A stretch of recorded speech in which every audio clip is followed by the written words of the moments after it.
Hey, what's up everybody, how's it going? It's Burke, aka Dansgway here. Now, I have played Final Fantasy X for over 10 years now. I've completed the game probably more than 10 times. I've recorded hundreds of videos for it and put it up onto YouTube. And on top of all this, I have answered hundreds of comments about Final Fantasy X. So when it comes to actually answering questions about the game, I don't think there's too many people on YouTube that have had to answer more questions, or have chosen to answer more questions than I have.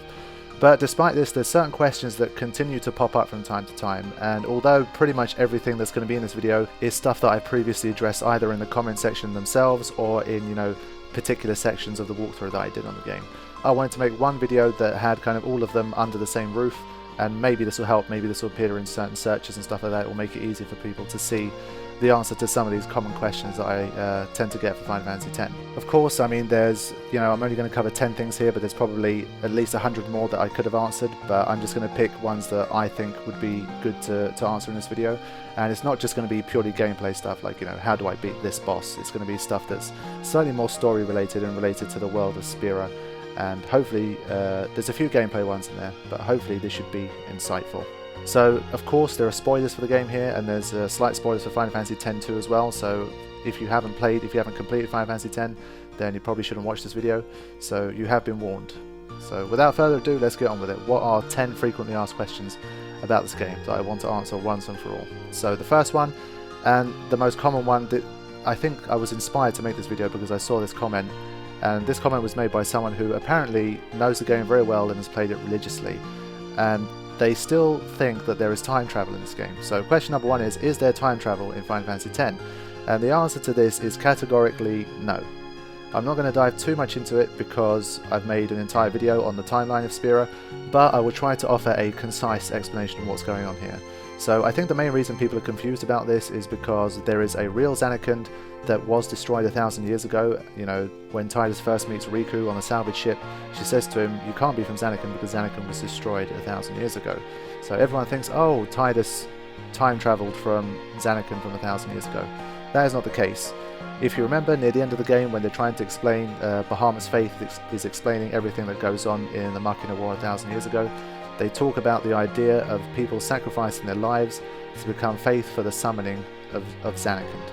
So, near the end of the Macalania War 1,000 years ago, Yevon summons the memories of the city and creates a dream Zanarkand that no one in Spira knows about. He hides it away near the Barge Temple, and it basically exists in this bubble and it's protected by sin, so no one from Spira ever discovers it.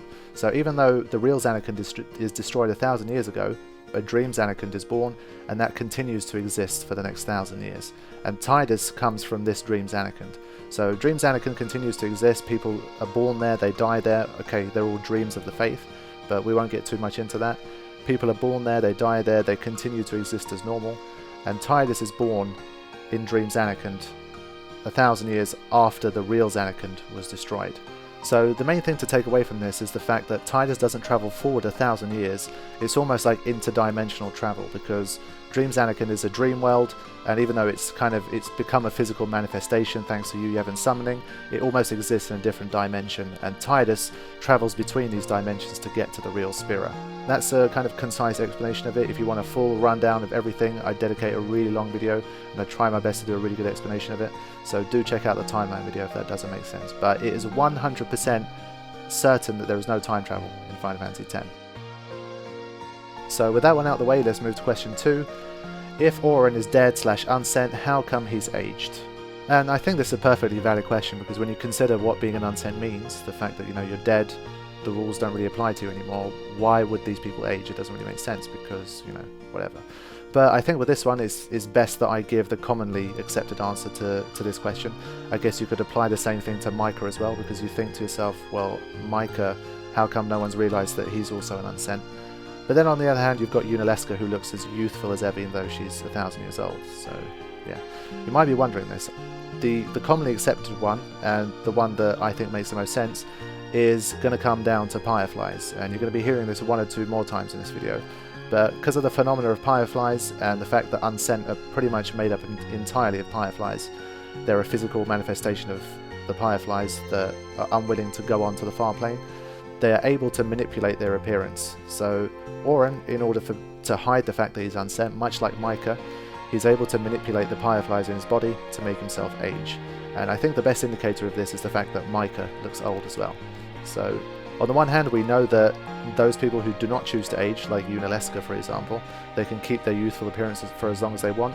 But for people who want to hide the fact that they're unsent, they're able to manipulate the fireflies in their body to achieve the desired result. So that is the reason why Auron looks like he's aged, even though he should be dead for the last 10 years. Right, let's move on to question number 3, and this is once again about Auron. What is it that Auron is drinking? What is inside his jug? So if you've ever seen Auron's Tornado Overdrive, it won't take a genius to figure out the fact that it's something flammable, so it's likely to have some alcohol in it. I've heard people speculate that there's gasoline in there before, which I found quite interesting. But some clever people have taken screenshots from the game, and they've taken a look at the symbols that are on Auron's jug, and it's in Spira script. So if you decipher the script, it actually says Nog. So as you might have expected, that references an alcoholic drink. So it is confirmed that inside Auron's jug is an alcoholic beverage. So since we're talking about deciphering and all that kind of stuff, another comment that I get is regarding the Hymn of the Fayth. What are they saying? What is the Hymn of the Fayth? And there's a wonderful article in the Final Fantasy Wiki about this. It actually takes quite a bit of deciphering to figure out what the exact lyrics are. So I'll skip all the deciphering stuff, I will give you the final result. What are the words to the Hymn of the Fayth? The answer is this. It says, "Pray to you, Yevon, dream, Fayth, forever and ever, grant us prosperity." So it doesn't sound quite as cool when I say it, obviously, but the next time you're listening to the Hymn of the Fayth, you will know what it means. So that's the Hymn of the Fayth. So one of my favourites is actually one that I tried to make sure people understood while I was making the relevant walkthrough episode, but I still get questions about this. It's about the Destruction Spheres and the Dark Aeon, so I'm going to group this together as one thing. So the first one are people talking about the fact that they've missed the Destruction Sphere in Bevelle and they're in deep shit. What are they going to do? I will reiterate this here, it is absolutely impossible for you to miss the Destruction Sphere in Bevelle. Why? Because it's required for you to get past the Cloister of Trials in the first place. So let's say you're trying to get Anima, for example, and you're looking at the Destruction Spheres and it turns out you've missed one. There is no way that it's the Bevelle Sphere.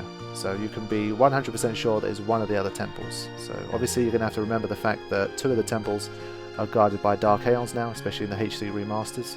So for clarity, because again people ask about this stuff, let's say you missed the Destruction Sphere in Besaid and in Macalania, you are going to have to defeat Dark Shiva and Dark Valefor in order to get them. There is no other way.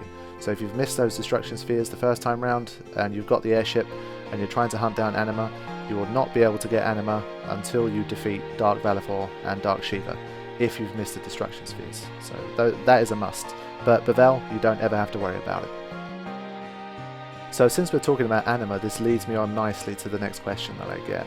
And it's about the whole idea of Seymour and Seymour's mother sacrificing her life to become Anima. Shouldn't Seymour be dead? Shouldn't Seymour be an unsent because when you get the final Aeon, you die, etc, etc. There's a little bit of confusion about the whole Seymour and his mother thing. So I'll try to break it down once more. So the deal with Seymour is the fact that because he is the son of a human and a Guado, he's kind of rejected by his own people for that reason. And he's basically, him and his mother are forced to live in exile for their own safety. So Seymour's mother is dying, and as a result she wants to do something that's going to give her son the power to unite humans and Guado. And she thinks that she can do that by defeating Sin.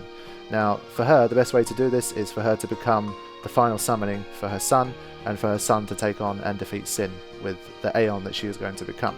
So they go to Untitled, and just as their predecessors did before them, Seymour's mother sacrificed her life and she becomes Seymour's final Aeon, which is Anima.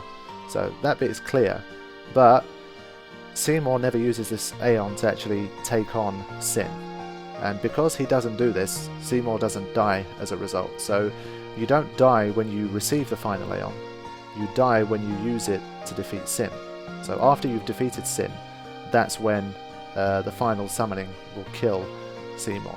So that's why, he's still able to summon Anima freely. He's not an unsent, well, until, after we kill him in the game. But during the events of the game, he is not an unsent up until the first boss battle.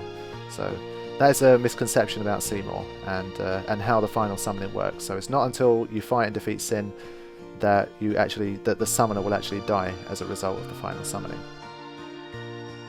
So this time I've got a gameplay related one, and when it comes to monster capturing, there's certain fiends that everyone has issues with. So I'll go over two quickly. The first is the Tonberry. Mega Tonberry is actually easier because you just hang around in the Omega Ruins and you tend to pick it up, and around inside Sin as well. But the Tonberry can be a little bit more of an issue.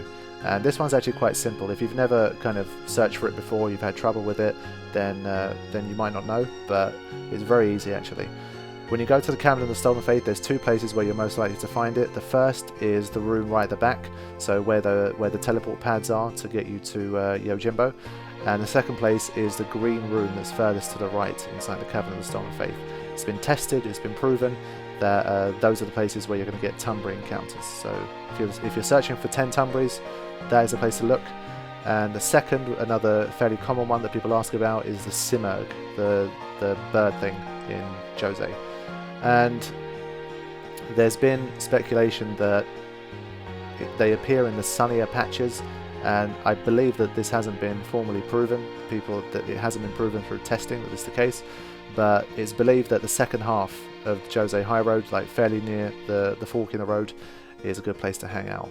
And it's said that if you're having trouble, if the encounters just aren't appearing, it's a good idea to just save and reset things, because when you reset, the encounter rates and all of that kind of stuff resets as well, because they're randomly generated. So it's always a good idea to do that. So for those of you having monster capturing troubles, those two tend to create the most problems, and that is how they are found. So another gameplay related one, something I get asked about fairly often, is the celestial weapons. They say to me, you know, which one is the easiest, which one should I go for first, which are the hardest?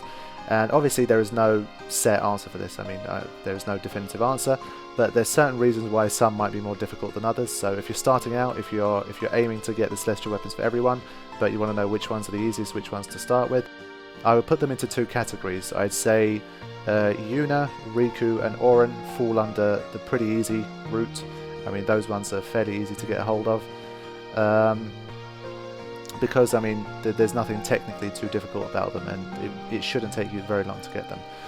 Waka is a different one. It could be either way, depending on how much you enjoy playing Blitzball. If you absolutely hate Blitzball, it's a massive chore for you, then you know, the celestial weapons are gonna Waka celestial weapon is going to be a bit of a problem for you.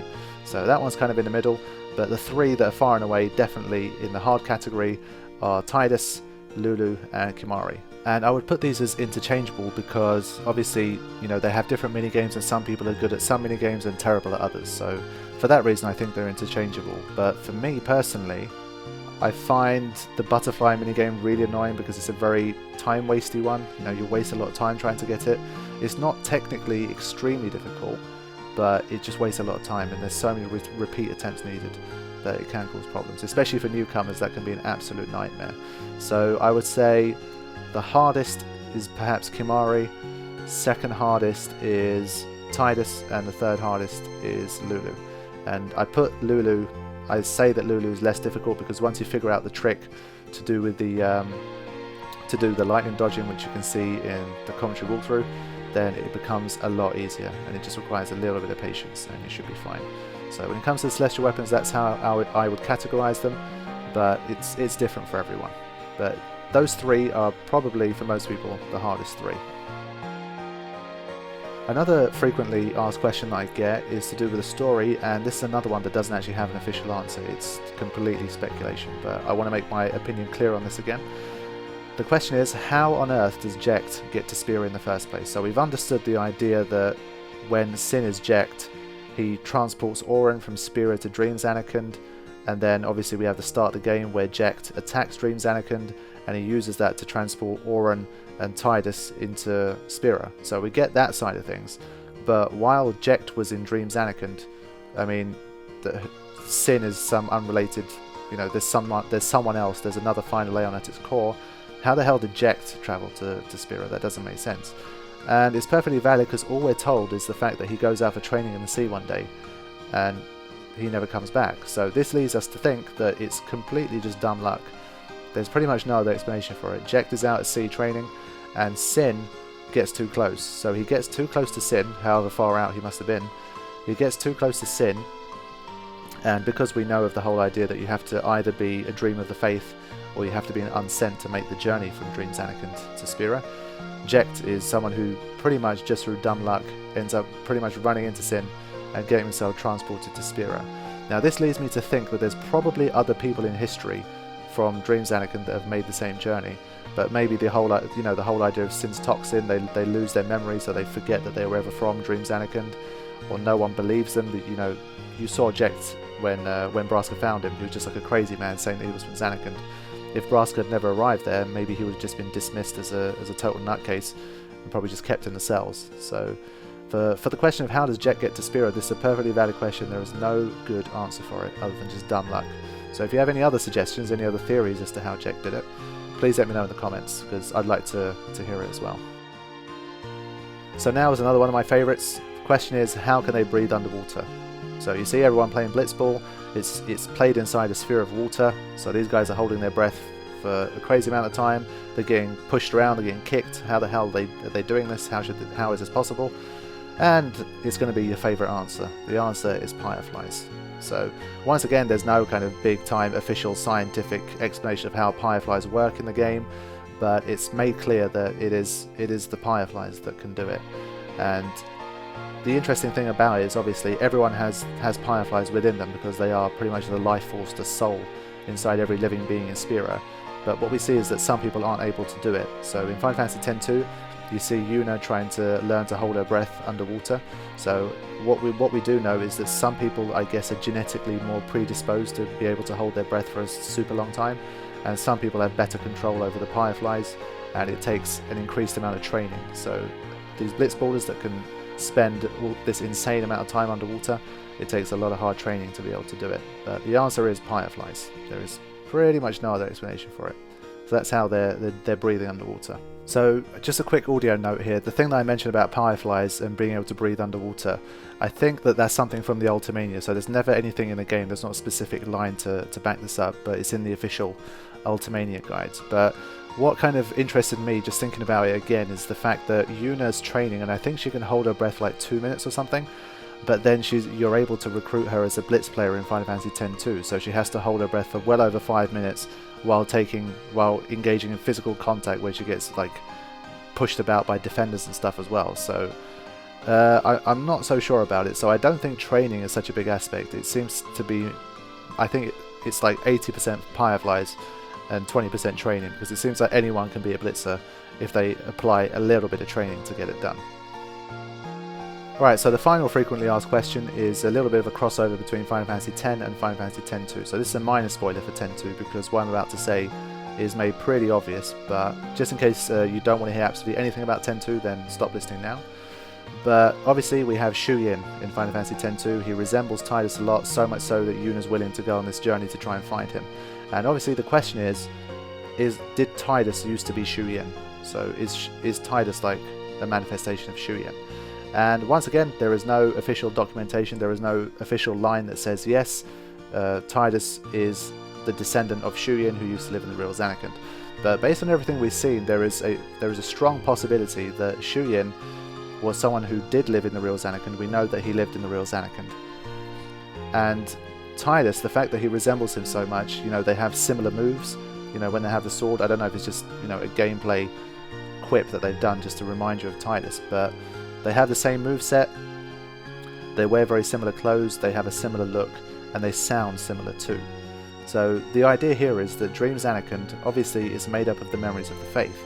Now, memories can only get you so far, and I guess if you want to keep this thing rolling forever, you start to, the dreams start to create things. So, you have new people being born in Dream Zanarkand. And I think as time goes on, you hear the Fayth saying that they're tired of dreaming.